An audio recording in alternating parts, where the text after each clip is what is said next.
पञ्चवक्त्रं महाभीमं त्रिपञ्चनयनैरुत्यं दशविद्बाहुभिर्युक्तं सर्वकारार्थसिद्धिदम्। पञ्चवक्त्रं महाभीमं त्रिपञ्चनयनैरुत्यं दशविद्बाहुभिर्युक्तं सर्वकारार्थसिद्धिदम्। पञ्चवक्त्रं महाभीमं त्रिपञ्चनयनैरुत्यं दशविद्बाहुभिर्युक्तं सर्वकारार्थसिद्धिदम्। पञ्चवक्त्रं महाभीमं त्रिपञ्चनयनैरुत्यं दशविद्बाहुभिर्युक्तं सर्वकारार्थसिद्धिदम्। पञ्चवक्त्रं महाभीमं त्रिपञ्चनयनैरुत्यं दशविद्बाहुभिर्युक्तं सर्वकारार्थसिद्धिदम्।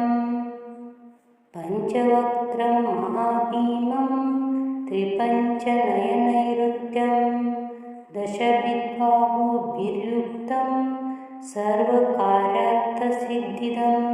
पञ्चवक्त्रं महाभीमं त्रिपञ्चनयनैरुत्यं दशविद्बाहुभिर्युक्तं सर्वकारार्थसिद्धिदम्।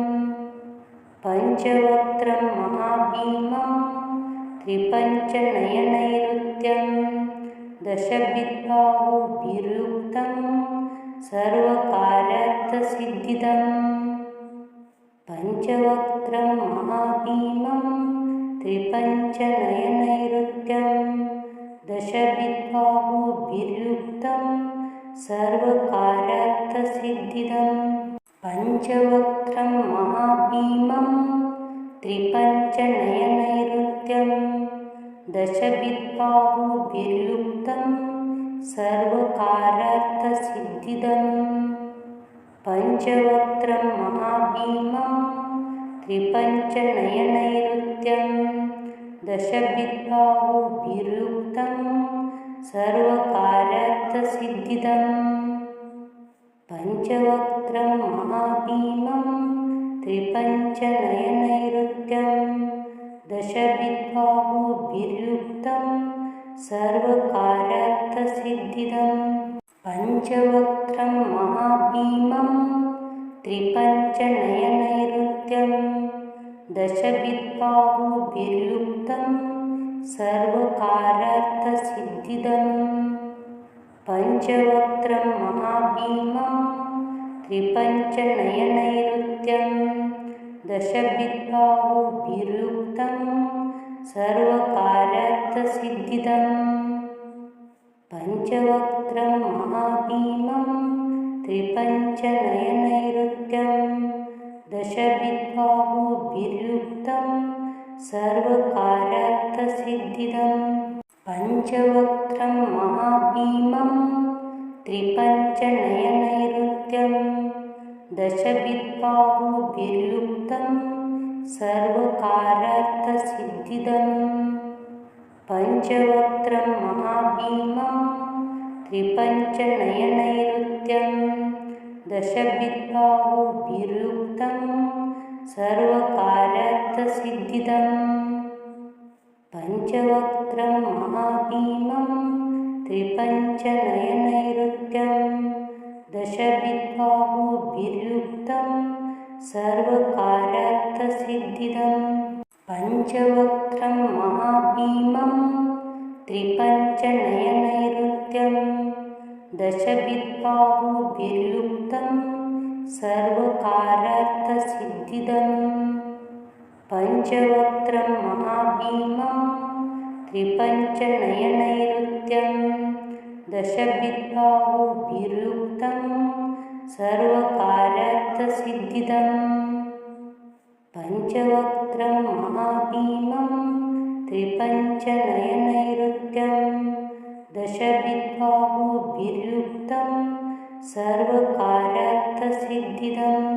पञ्चवक्त्रं महाभीमं त्रिपञ्चनयनैरुत्यं दशविद्बाहुभिर्युक्तं सर्वकार्यार्थसिद्धिदम् पञ्चवक्त्रं महाभीमं त्रिपञ्चनयनैरुत्यं दशभिद्बाहुभिर्युक्तं सर्वकार्यार्थसिद्धिदम् पञ्चवक्त्रं महाभीमं त्रिपञ्चनयनैरुत्यं दशभिद्बाहुभिर्युक्तं सर्वकार्यार्थसिद्धिदम् पञ्चवक्त्रं महाभीमं त्रिपञ्चनयनैरुत्यं दशभिद्बाहुभिर्युक्तं सर्वकार्यार्थसिद्धिदम् पञ्चवक्त्रं महाभीमं त्रिपञ्चनयनैरुत्यं दशभिद्बाहुभिर्युक्तं सर्वकार्यार्थसिद्धिदम् पञ्चवक्त्रं महाभीमं त्रिपञ्चनयनैरुत्यं दशभिद्बाहुभिर्युक्तं सर्वकार्यार्थसिद्धिदम् पञ्चवक्त्रं महाभीमं त्रिपञ्चनयनैरुत्यं दशभिद्बाहुभिर्युक्तं सर्वकार्यार्थसिद्धिदम् पञ्चवक्त्रं महाभीमं त्रिपञ्चनयनैरुत्यं दशभिद्बाहुभिर्युक्तं सर्वकार्यार्थसिद्धिदम् पञ्चवक्त्रं महाभीमं त्रिपञ्चनयनैरुत्यं दशभिद्बाहुभिर्युक्तं सर्वकार्यार्थसिद्धिदम् पञ्चवक्त्रं महाभीमं त्रिपञ्चनयनैरुत्यं दशभिद्बाहुभिर्युक्तं सर्वकार्यार्थसिद्धिदम् पञ्चवक्त्रं महाभीमं त्रिपञ्चनयनैरुत्यं दशभिद्बाहुभिर्युक्तं सर्वकार्यार्थसिद्धिदम् पञ्चवक्त्रं महाभीमं त्रिपञ्चनयनैरुत्यं दशभिद्बाहुभिर्युक्तं सर्वकार्यार्थसिद्धिदम् पञ्चवक्त्रं महाभीमं त्रिपञ्चनयनैरुत्यं दशभिद्बाहुभिर्युक्तं सर्वकार्यार्थसिद्धिदम् पञ्चवक्त्रं महाभीमं त्रिपञ्चनयनैरुत्यं दशभिद्बाहुभिर्युक्तं सर्वकार्यार्थसिद्धिदम् पञ्चवक्त्रं महाभीमं त्रिपञ्चनयनैरुत्यं दशभिद्बाहुभिर्युक्तं सर्वकार्यार्थसिद्धिदम् पञ्चवक्त्रं महाभीमं त्रिपञ्चनयनैरुत्यं दशभिद्बाहुभिर्युक्तं सर्वकार्यार्थसिद्धिदम् पञ्चवक्त्रं महाभीमं त्रिपञ्चनयनैरुत्यं दशभिद्बाहुभिर्युक्तं सर्वकार्यार्थसिद्धिदम् पञ्चवक्त्रं महाभीमं त्रिपञ्चनयनैरुत्यं दशभिद्बाहुभिर्युक्तं सर्वकार्यार्थसिद्धिदम् पञ्चवक्त्रं महाभीमं त्रिपञ्चनयनैरुत्यं दशभिद्बाहुभिर्युक्तं सर्वकार्यार्थसिद्धिदम् पञ्चवक्त्रं महाभीमं त्रिपञ्चनयनैरुत्यं दशभिद्बाहुभिर्युक्तं सर्वकार्यार्थसिद्धिदम् पञ्चवक्त्रं महाभीमं त्रिपञ्चनयनैरुत्यं दशभिद्बाहुभिर्युक्तं सर्वकार्यार्थसिद्धिदम् पञ्चवक्त्रं महाभीमं त्रिपञ्चनयनैरुत्यं दशभिद्बाहुभिर्युक्तं सर्वकार्यार्थसिद्धिदम् पञ्चवक्त्रं महाभीमं त्रिपञ्चनयनैरुत्यं दशविद्बाहुभिर्युक्तं सर्वकार्यार्थसिद्धिदम् पञ्चवक्त्रं महाभीमं त्रिपञ्चनयनैरुत्यं दशविद्बाहुभिर्युक्तं सर्वकार्यार्थसिद्धिदम् पञ्चवक्त्रं महाभीमं त्रिपञ्चनयनैरुत्यं दशविद्बाहुभिर्युक्तं सर्वकार्यार्थसिद्धिदम् पञ्चवक्त्रं महाभीमं त्रिपञ्चनयनैरुत्यं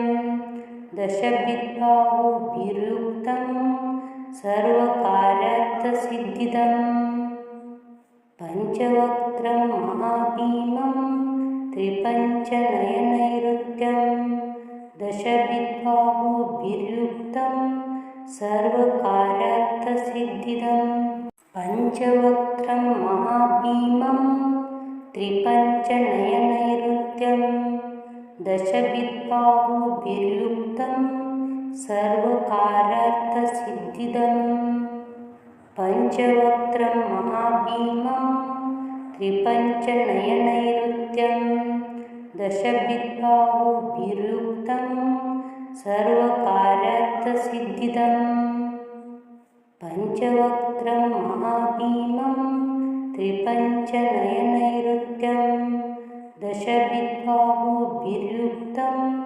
सर्वकार्यार्थसिद्धिदम् पञ्चवक्त्रं महाभीमं त्रिपञ्चनयनैरुत्यं दशविद्बाहुभिर्युक्तं सर्वकार्यार्थसिद्धिदम् पञ्चवक्त्रं महाभीमं त्रिपञ्चनयनैरुत्यं दशविद्बाहुभिर्युक्तं सर्वकार्यार्थसिद्धिदम् पञ्चवक्त्रं महाभीमं त्रिपञ्चनयनैरुत्यं दशविद्बाहुभिर्युक्तं सर्वकार्यार्थसिद्धिदम् पञ्चवक्त्रं महाभीमं त्रिपञ्चनयनैरुत्यं दशविद्बाहुभिर्युक्तं सर्वकार्यार्थसिद्धिदम्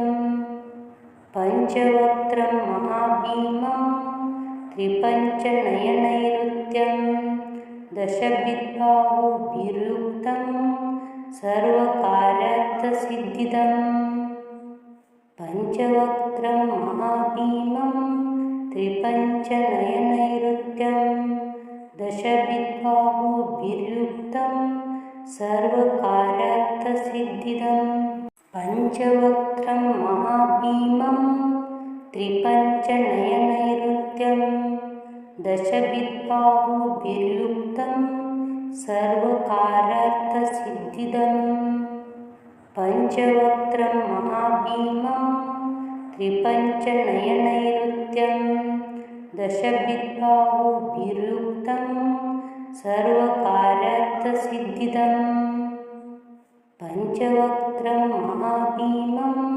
त्रिपञ्चनयनैरुत्यं दशविद्बाहुभिर्युक्तं सर्वकार्यार्थसिद्धिदम् पञ्चवक्त्रं महाभीमं त्रिपञ्चनयनैरुत्यं दशविद्बाहुभिर्युक्तं सर्वकार्यार्थसिद्धिदम् पञ्चवक्त्रं महाभीमं त्रिपञ्चनयनैरुत्यं दशविद्बाहुभिर्युक्तं सर्वकार्यार्थसिद्धिदम् पञ्चवक्त्रं महाभीमं त्रिपञ्चनयनैरुत्यं दशविद्बाहुभिर्युक्तं सर्वकार्यार्थसिद्धिदम् पञ्चवक्त्रं महाभीमं त्रिपञ्चनयनैरुत्यं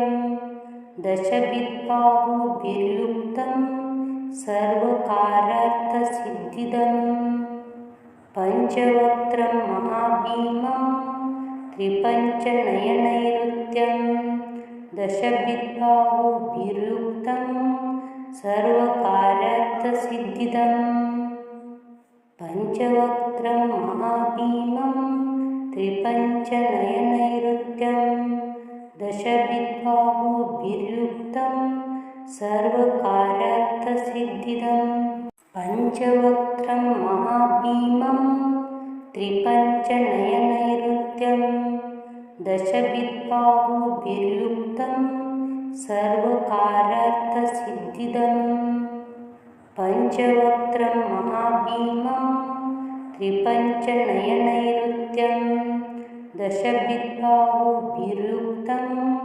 सर्वकार्यार्थसिद्धिदं पञ्चवक्त्रं महाभीमं त्रिपञ्चनयनैरुत्यं दशविद्बाहुभिर्युक्तं सर्वकार्यार्थसिद्धिदं पञ्चवक्त्रं महाभीमं त्रिपञ्चनयनैरुत्यं दशविद्बाहुभिर्युक्तं सर्वकार्यार्थसिद्धिदं पञ्चवक्त्रं महाभीमं त्रिपञ्चनयनैरुत्यं दशविद्बाहुभिर्युक्तं सर्वकार्यार्थसिद्धिदं पञ्चवक्त्रं महाभीमं त्रिपञ्चनयनैरुत्यं दशविद्बाहुभिर्युक्तं सर्वकार्यार्थसिद्धिदं पञ्चवक्त्रं महाभीमं त्रिपञ्चनयनैरुत्यं दशविद्बाहुभिर्युक्तं सर्वकार्यार्थसिद्धिदं पञ्चवक्त्रं महाभीमं त्रिपञ्चनयनैरुत्यं दशविद्बाहुभिर्युक्तं सर्वकार्यार्थसिद्धिदं पञ्चवक्त्रं महाभीमं त्रिपञ्चनयनैरुत्यं दशविद्बाहुभिर्युक्तं सर्वकार्यार्थसिद्धिदं पञ्चवक्त्रं महाभीमं त्रिपञ्चनयनैरुत्यं दशविद्बाहुभिर्युक्तं सर्वकार्यार्थसिद्धिदं पञ्चवक्त्रं महाभीमं त्रिपञ्चनयनैरुत्यं दशविद्बाहुभिर्युक्तं सर्वकार्यार्थसिद्धिदं पञ्चवक्त्रं महाभीमं त्रिपञ्चनयनैरुत्यं दशविद्बाहुभिर्युक्तं सर्वकार्यार्थसिद्धिदं पञ्चवक्त्रं महाभीमं त्रिपञ्चनयनैरुत्यं दशविद्बाहुभिर्युक्तं सर्वकार्यार्थसिद्धिदं पञ्चवक्त्रं महाभीमं त्रिपञ्चनयनैरुत्यं दशविद्बाहुभिर्युक्तं सर्वकार्यार्थसिद्धिदं पञ्चवक्त्रं महाभीमं त्रिपञ्चनयनैरुत्यं दशविद्बाहुभिर्युक्तं सर्वकार्यार्थसिद्धिदं पञ्चवक्त्रं महाभीमं त्रिपञ्चनयनैरुत्यं दशविद्बाहुभिर्युक्तं सर्वकार्यार्थसिद्धिदं पञ्चवक्त्रं महाभीमं त्रिपञ्चनयनैरुत्यं दशविद्बाहुभिर्युक्तं सर्वकार्यार्थसिद्धिदं पञ्चवक्त्रं महाभीमं त्रिपञ्चनयनैरुत्यं दशविद्बाहुभिर्युक्तं सर्वकार्यार्थसिद्धिदं पञ्चवक्त्रं महाभीमं त्रिपञ्चनयनैरुत्यं दशविद्बाहुभिर्युक्तं सर्वकार्यार्थसिद्धिदं पञ्चवक्त्रं महाभीमं त्रिपञ्चनयनैरुत्यं दशविद्बाहुभिर्युक्तं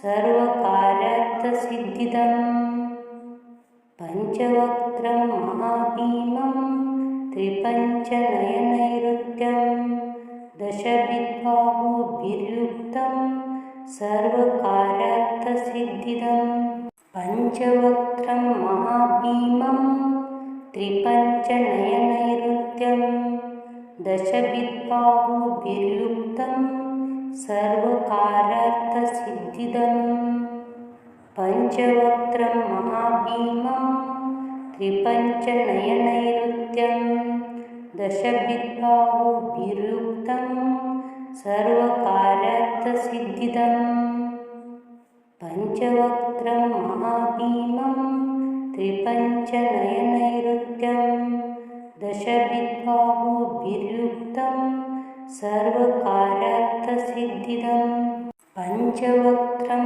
महाभीमं त्रिपञ्चनयनैरुत्यं दशविद्बाहुभिर्युक्तं सर्वकारार्थसिद्धिदम् पञ्चवक्त्रं महाभीमं त्रिपञ्चनयनैरुत्यं दशविद्बाहुभिर्युक्तं सर्वकारार्थसिद्धिदम् पञ्चवक्त्रं महाभीमं त्रिपञ्चनयनैरुत्यं दशविद्बाहुभिर्युक्तं सर्वकारार्थसिद्धिदम् पञ्चवक्त्रं महाभीमं त्रिपञ्चनयनैरुत्यं दशविद्बाहुभिर्युक्तं सर्वकारार्थसिद्धिदम् पञ्चवक्त्रं महाभीमं त्रिपञ्चनयनैरुत्यं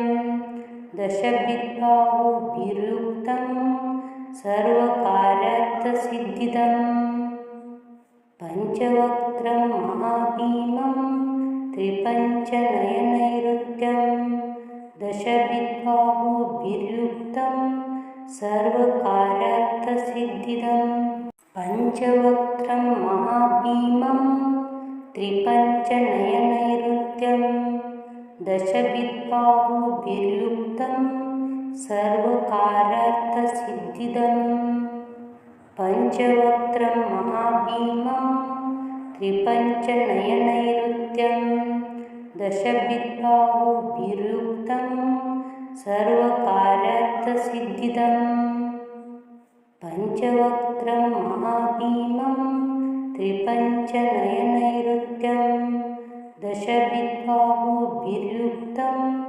सर्वकारार्थसिद्धिदम् पञ्चवक्त्रं महाभीमं त्रिपञ्चनयनैरुत्यं दशविद्बाहुभिर्युक्तं सर्वकारार्थसिद्धिदम् पञ्चवक्त्रं महाभीमं त्रिपञ्चनयनैरुत्यं दशविद्बाहुभिर्युक्तं सर्वकारार्थसिद्धिदम् पञ्चवक्त्रं महाभीमं त्रिपञ्चनयनैरुत्यं दशविद्बाहुभिर्युक्तं सर्वकारार्थसिद्धिदम् पञ्चवक्त्रं महाभीमं त्रिपञ्चनयनैरुत्यं दशविद्बाहुभिर्युक्तं सर्वकारार्थसिद्धिदम् पञ्चवक्त्रं महाभीमं